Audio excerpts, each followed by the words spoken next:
¿Cuáles son las autoridades que intervienen en un procedimiento de responsabilidad administrativa? Cuando nosotros pensamos quiénes son las autoridades que participan en un procedimiento de responsabilidad administrativa, muchas de las veces pensamos que únicamente es una autoridad. Sin embargo, en la ley se prevén 3 autoridades las que intervienen en todo un procedimiento de responsabilidad administrativa. La primera vez que yo escuché que eran 3 autoridades, me pasó como que se me hizo algo extraño. En ese momento, el nuevo sistema de responsabilidades administrativas en el país daba un giro de cuáles eran las autoridades que intervenían. Por lo regular estábamos acostumbrados a que era solamente un órgano de control y que dentro de él se llevaban a cabo todos los procedimientos hasta llegar a una sanción en un servidor público. Sin embargo, el nuevo régimen nos establece el compromiso de que sean 3 las autoridades que intervienen en este tipo de procedimientos. Una de ellas le ha llamado autoridad investigadora, otra es la autoridad sustanciadora y la última es la autoridad resolutora. Veremos qué hace cada una de ellas. Primero, la autoridad investigadora. La autoridad investigadora, en términos generales, es la responsable de recabar los elementos o aquellas pruebas que pudieran acreditar que sí existe una infracción administrativa. ¿Sí?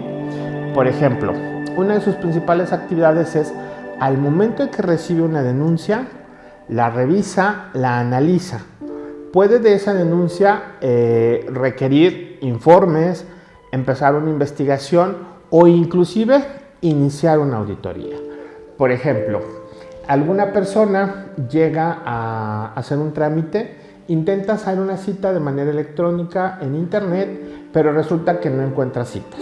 Acude a las oficinas y en las oficinas alguien le ofrece que por una cooperación le puede sacar una cita. Bueno, pues este ciudadano inconforme pues va y presenta una denuncia ante el órgano de control interno. En el órgano de control interno existe una autoridad investigadora que es la que revisa este tipo de denuncias y al momento de determinarlo dice, bueno, pues es el dicho del ciudadano, pues entonces practiquemos una auditoría para ver si con esta auditoría podemos determinar si hay o no algún indicio que nos pudiera decir que sí estaban pidiendo ese tipo de cooperaciones indebidas. Manda a hacer la auditoría y hacen una revisión administrativa de cómo se dan los turnos, de si se sigue un orden, de si no hay en el sistema algún brinco y con eso pueden determinar si existe una práctica de que existan este tipo de brincos dentro del sistema y bueno, con ello decir que sí hay probablemente que alguien esté pidiendo ese tipo de cooperaciones. Esa es a lo mejor una de las formas en las que la autoridad sustanciadora, la autoridad investigadora inicia un procedimiento de administración, un procedimiento de investigación.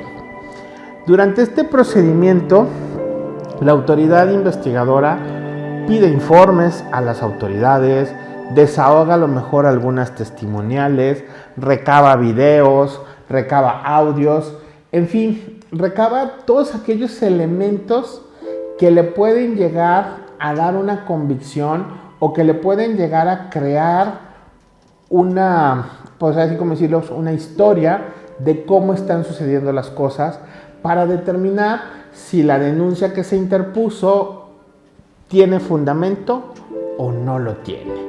En esta primera etapa, única y exclusivamente se trata de recabar las pruebas posibles.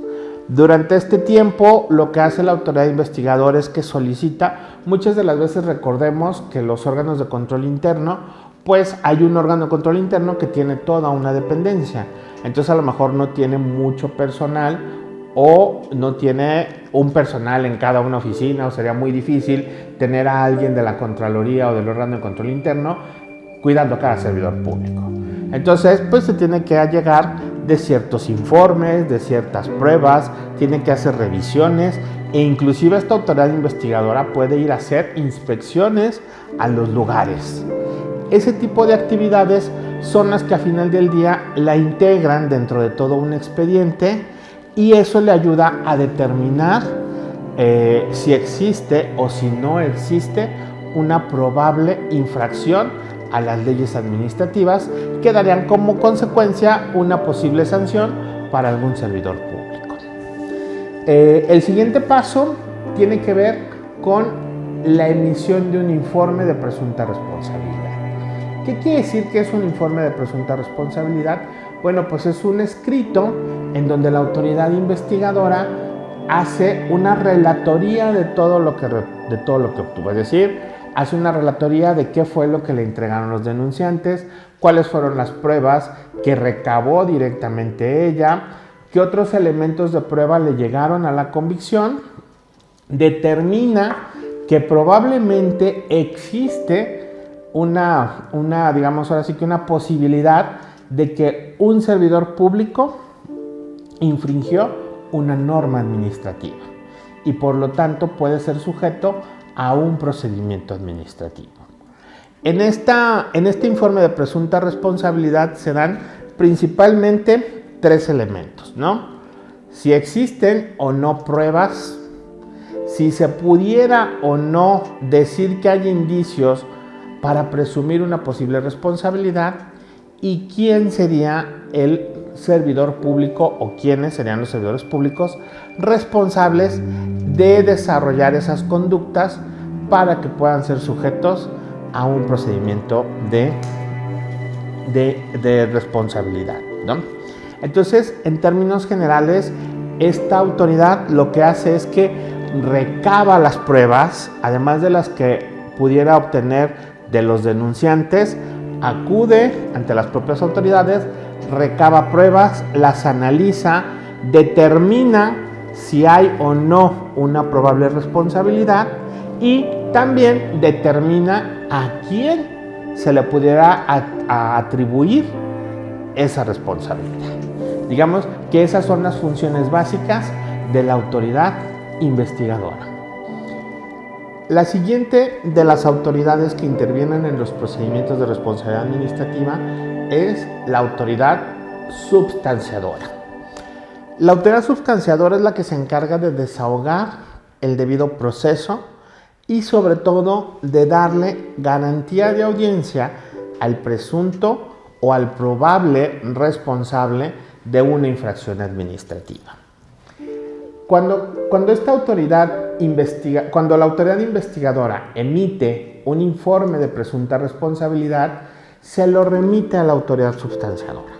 La autoridad substanciadora revisa que ese informe esté bien hecho, que tenga todos los elementos y sobre todo que tenga las pruebas que hagan como posible el hecho de que un servidor público incurrió en una infracción administrativa. Una vez que lo revisa y que está de acuerdo o que lo ve como posible o como presunto responsable o probable responsable a un servidor público en concreto, lo manda a notificar a este servidor público. Le da a conocer cuáles son las infracciones que se le imputan y también le da a conocer cuáles son los elementos de prueba que se integraron dentro de la investigación que hicieron esta sospecha posible de que él tuvo algo que ver en dicha infracción, ¿no? Pudiera ser que en alguno de estos no haya elementos suficientes. Entonces la propia autoridad investigadora, la propia autoridad substanciadora, pues podrá requerir a la investigadora de que continúe recabando elementos de prueba para poder determinar si sí o no existe una sospecha de que un servidor público en particular fue el infractor de una ley administrativa. Entonces, esta autoridad substanciadora, una vez que hace eso, desahoga una serie de audiencias en donde el servidor público que presuntamente cometió la infracción o en su caso el particular lo hizo, ofrece pruebas, se desahogan, se levantan, se ofrecen alegatos y al final del día todo este procedimiento se integra y se remite a la siguiente autoridad, que en este caso será una autoridad resolutora. Dentro de esto hay dos elementos importantes. Uno de ellos es la posibilidad que tienen las autoridades sustanciadoras de poder determinar en ciertos casos que no van a pasar el expediente a la autoridad resolutora, ¿no? Existen algunos casos en los cuales dicen, a lo mejor se trató de un criterio jurídico, a lo mejor no hubo un daño y ya se reparó. Hay ciertas causales que la propia ley determina que la autoridad sustanciadora puede decir, está bien, puede ser que se haya cometido una infracción, pero al momento se corrigió, fue por falta de un descuido además, y no tuvo mayores consecuencias, entonces ya no vamos a proceder a seguir. Eso también facilita pues que no haya tanto rezago, que cada vez los procedimientos administrativos sean más eficientes y que la autoridad, bueno, no desaproveche ciertos recursos en favor de estar haciendo investigaciones que a lo mejor van a llegar a una sanción muy menor, ¿no? O que al final van a poder no ser sancionables. Otra de las cuestiones también importantes es que en esta fase se determina si la conducta es grave o no es grave. La propia ley, y en otra ocasión hablaremos de manera particular de esta clasificación, pero única y exclusivamente dice, si es una conducta grave de las que marca la propia ley, se remite el expediente a la autoridad resolutora, que en el caso sería el Tribunal de Justicia Administrativa, a través de su sala especializada en materia de responsabilidades. En caso de que no sea una conducta grave, será la autoridad resolutora del mismo órgano de gobierno, del mismo órgano de control, quien determinará la resolución. En este caso, la ley es muy clara. La autoridad que investiga tiene que ser diferente a la autoridad que sustancia, para evitar con eso que pudiera existir algún conflicto de intereses, ¿no? Al final de cuentas, es un equipo o es una persona o es una serie de servidores públicos quienes se encargan de recabar los datos, y será otra persona, otro equipo jurídico, quien se encargue de determinar si existió o no existió una probable responsabilidad. El separar estos dos procedimientos en dos funcionarios, inclusive en dos personas físicas diferentes, eso también es una garantía que le da al servidor público de que su procedimiento será juzgado de manera imparcial. Es una de las maneras en las cuales se garantiza a todos los servidores públicos que tienen un principio de inocencia. Ellos son inocentes hasta en tanto no se demuestre lo contrario. Por último, una vez que remite a la autoridad resolutora, dependiendo si es una sala especializada del tribunal en el caso de conductas graves o si es la propia autoridad resolutora del órgano de control interno, pues lo que hace esta tercera autoridad resolutora es revisar esos acuerdos. Podemos decir, en términos generales, que la autoridad sustanciadora tiene por objeto salvaguardar el debido proceso. Esa imparcialidad con la cual la ley le ha dado esas facultades al momento de diferenciarlas de la autoridad investigadora. Entonces, en esta fase o esta autoridad es la responsable de garantías tan fundamentales como el debido proceso, la garantía de audiencia, en el cual cualquier persona, cualquier servidor público o inclusive algunos particulares, cuando se ven inmersos en este tipo de procedimientos, pues pueda defenderse de la manera más imparcial posible. Ahora, como tercera autoridad tenemos a la autoridad resolutora. La autoridad resolutora, al final de cuentas, como su propio nombre lo dice, es aquella que determina, que da fin o emite la resolución final de un procedimiento de responsabilidad administrativa. En el caso de que este procedimiento, como decíamos, sea una conducta grave de las que están marcadas en la propia ley, quien hace este papel es la sala especializada del Tribunal de Justicia Administrativa. Si no es de las que están marcadas en ley como conductas graves, quien hace este papel es la autoridad encargada del propio órgano de control. En este caso, la ley sí posibilita que pudiera ser la misma sustanciadora, la misma persona, quien en su momento actúe como autoridad resolutora de este procedimiento.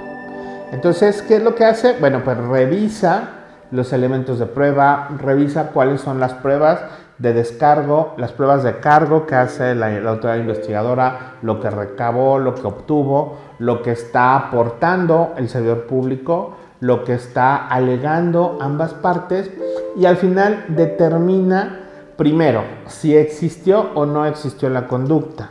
Segundo, si el funcionario o el servidor público o la persona a la que le atribuyen dicha conducta fue la responsable o no de la misma.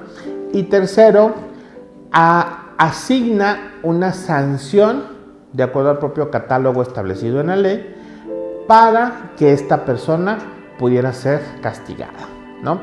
Entonces, por ejemplo, en el caso que veíamos de una persona que está recibiendo ciertas cooperaciones indebidas para otorgar citas para hacer un trámite ahora en la pandemia, bueno, pues en este caso la autoridad investigadora determinó quién era, cómo era, hizo una auditoría al sistema, determinó que sí había ciertos huecos, que esos huecos fueron llenados por personas, habla con las personas, le dicen que sí, que llegaron y esta persona fue quien les asignó el lugar y que pues les pidió una cooperación y demás, e inclusive dentro de las pruebas de descargo pues él no acreditó que no haya pedido esa cooperación o no acreditó nada en su defensa, pues entonces en ese sentido pues la resolución. Y por último se va a hacer una individualización de la sanción, es decir, tomando las características particulares de cada servidor público o de un particular cuando esté en uno de estos procedimientos, se le asignará ese juicio de reproche en el cual se le dirá qué tan grave fue y cuál fue la consecuencia del mismo. Entonces, en términos generales, la autoridad resolutora, pues como su propio nombre lo dice, resuelve, sanciona e individualiza esa sanción. Digamos que estas pudieran ser las tres acciones principales que pudiera hacer una autoridad resolutora. Ya vimos, la autoridad investigadora es la que recaba los elementos de prueba, determina quién pudiera ser un presunto responsable de una infracción y hace un informe hacia la autoridad sustanciadora sobre una presunta responsabilidad en algún hecho en concreto. La sustanciadora da esa garantía de audiencia al servidor público involucrado, recaba las pruebas, las desahoga, recibe los alegatos y le entera de todo este procedimiento a la autoridad resolutora. Esta autoridad resolutora pudiera ser, en el caso de conductas graves, la sala especializada del Tribunal de Justicia Administrativa o, en el caso de conductas no graves, la autoridad sustanciadora del propio órgano de control en donde se está llevando a cabo el procedimiento.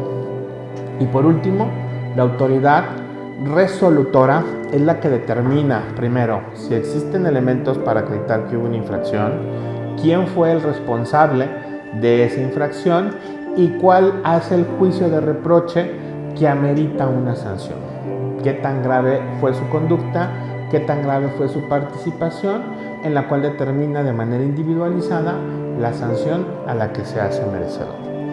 Como vemos, todo este procedimiento está pensado siempre en salvaguardar dos cosas: las garantías individuales de la persona, los derechos humanos de la persona que se ve inmersa en un procedimiento de estos como un sujeto a procedimiento administrativo, y también garantizar para todos los ciudadanos, para la administración pública en general, pues que al final del día el principio de la buena administración se vaya ejecutando a través de los actos de cada uno de los servidores públicos.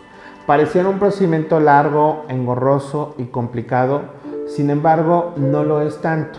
Cada una de las etapas tiene su complejidad, las iremos viendo en programas posteriores, pero es muy importante que entendamos que estos procedimientos tienen esa naturaleza: salvaguardar los derechos humanos tanto de las personas que están involucradas en un hecho de corrupción, como de las personas que también de pronto se ven perjudicadas por la comisión de esos mismos hechos. Es un procedimiento, al final de cuentas, muy reciente, muy nuevo, apenas están tomando, apenas están definiendo los primeros criterios sobre el mismo, pero es un procedimiento que el día de mañana pues podemos ya todos estar seguros de que si nos vemos inmersos en algún supuesto, pues vamos a tener todas las garantías. Y si somos perjudicados por un hecho de corrupción, pues que la persona que sea responsable pues tendrá la sanción que le corresponda. Entonces, a grandes rasgos, este es el GAN. Todos podemos conocerlo, todos de pronto podemos estar ahí y tenemos que ser conscientes de que se trata de un procedimiento que debe de respetar para todos y para todas los derechos humanos. Muchas gracias.